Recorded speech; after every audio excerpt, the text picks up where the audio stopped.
Great morning, great afternoon, and great evening. This is grade 3 mathematics online class with your math teacher, Mr. Michael. Today, we'll shift a bit from what we've been doing so far, from multiplication of decimals to division of decimals. Multiplication and division, they work hand in hand. So, whenever you are multiplying, you divide. Whenever you divide, you multiply. So they are brothers. They work like opposite. They work together. Now, whenever you are dividing decimals by one digit, or in fact dividing decimals, most times it is more preferable to use long division method. Let's look at this long division mathematics here. Then we'll see how easy it is to use. We say 23.95 divided by 5. With our bare hands, we all know that it is easy, but it's hard. With our with brain or whatever. So using long division, we write your 23.95 inside under the division sign, then the 5 that is divided outside. Then you say, okay, this is 23. How many times will 5 go into 23? 4 times. The 4 is up there. What is remaining? 3 is remaining. Use that 4, multiply by the 5. It will give you 20. 2 cancel 2. Is remaining 3 and 0. 3 minus 0 is 3. Then the 9 that is after decimal point is the one you are working with now. You bring it down. Or that 3 that is remaining, add 0 to it, it becomes 30. That 30 plus 9 becomes 39.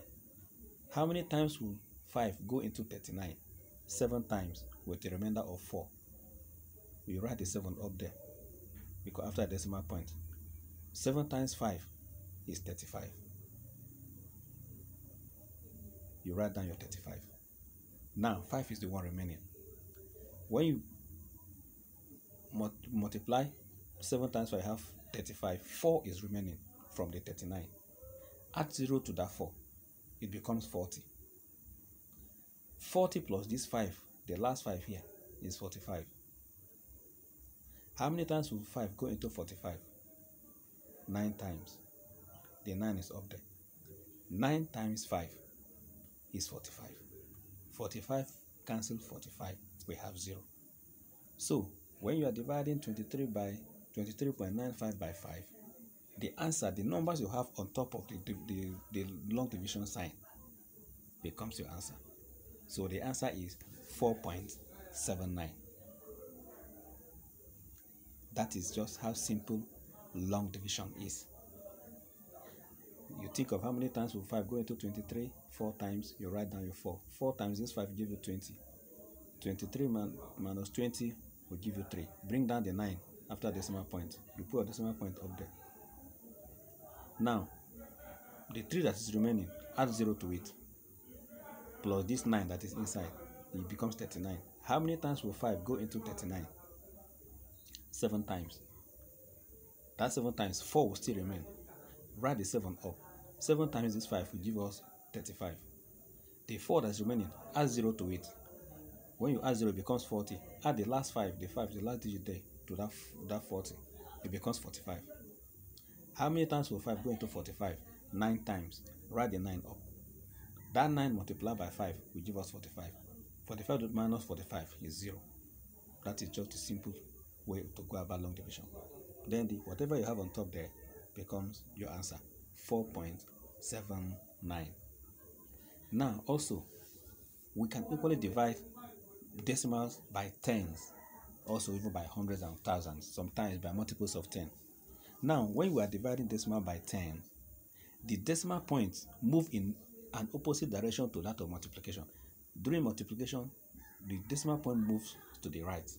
Now that we are dividing, the decimal point will move to the left.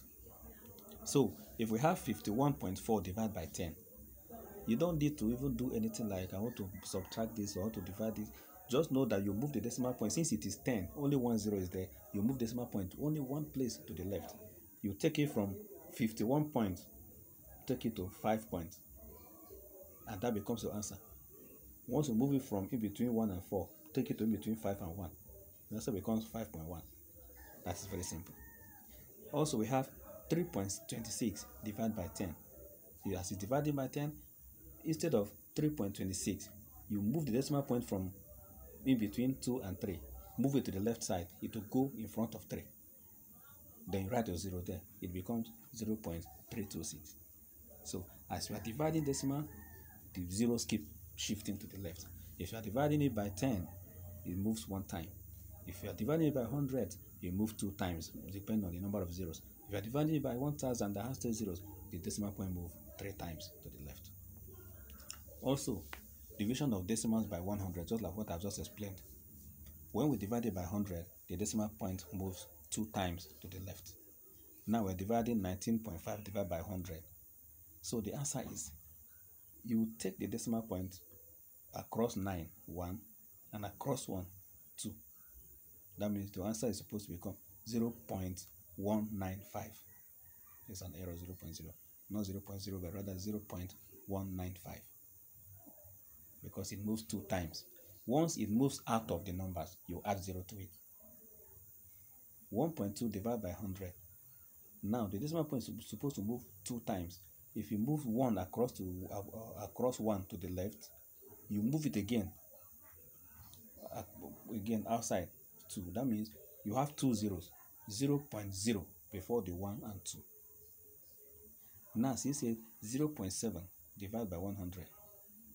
This one, we have only 2 numbers, 1 before the decimal point, 1 after the decimal point. So the decimal point will keep moving, whether there are numbers or not. It will move. You just count how many times it's moving.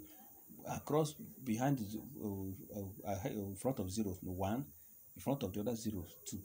That means the 0 there will become 0.007 as your answer. So you keep moving decimal point depending on the number of the zeros.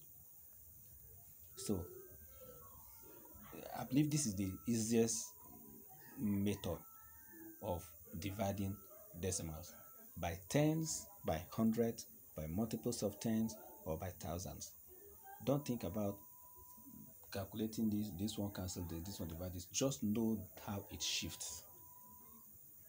As it's shifting to the left, know that you are dividing. As it's shifting to the right, know that you are multiplying. As it's shifting to the left, the numbers will keep reducing. While as it's shifting to the right, the number will keep increasing. My name is Mr. Michael, your mathematics teacher. Just stay safe, be a good child that you are. Bye.